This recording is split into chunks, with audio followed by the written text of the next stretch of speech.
Hello and welcome to the channel. It's your favourite Scotsman here again, and today we are going to be talking about naming beneficiaries on an investment account and two potential major issues you should consider before doing so.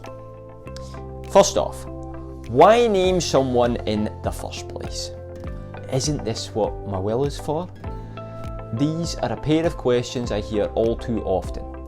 It would seem logical, but in actual fact, there can be some benefits to naming beneficiaries. If you're naming your spouse as a beneficiary on RRSPs, RIFs or LIFs, they qualify for a tax-deferred rollover and there's no tax due.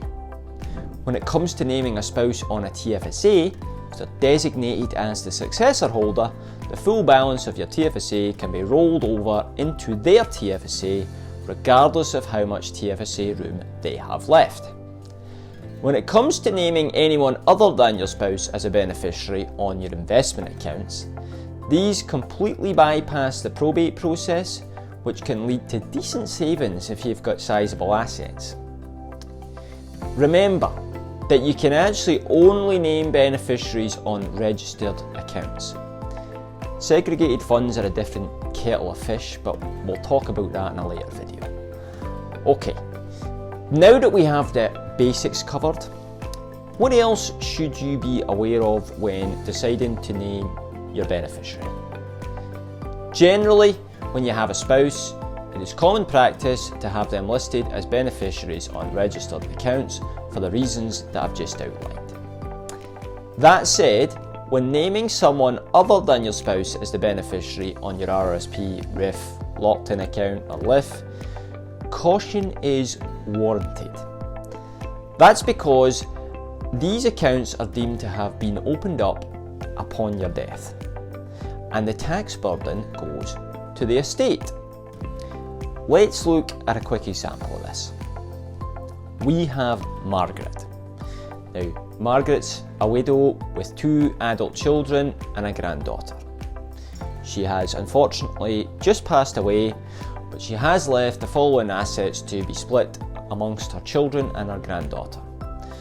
Margaret owns a home worth $1 million and she has $500,000 in an RRSP.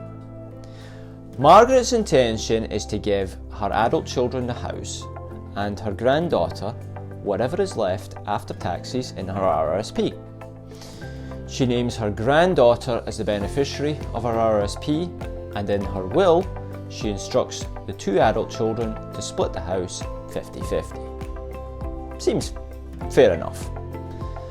The problem that we have though is that no taxes are withheld on the RRSP before it is paid out, and the estate is liable for the tax owed, not Margaret's granddaughter.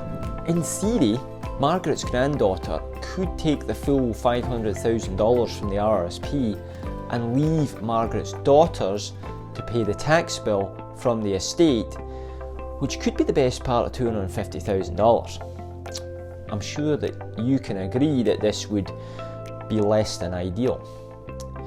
The second issue to look out for is naming a minor as a beneficiary. This causes all sorts of problems because a minor can actually receive these funds.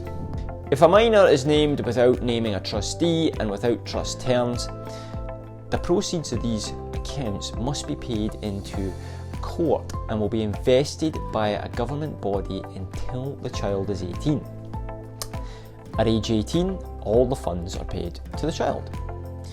In a circumstance like this, the probate fees that you are avoiding by naming a beneficiary will be far outweighed by the need to have the funds properly managed and distributed at an appropriate age, all of which can best be done in the will.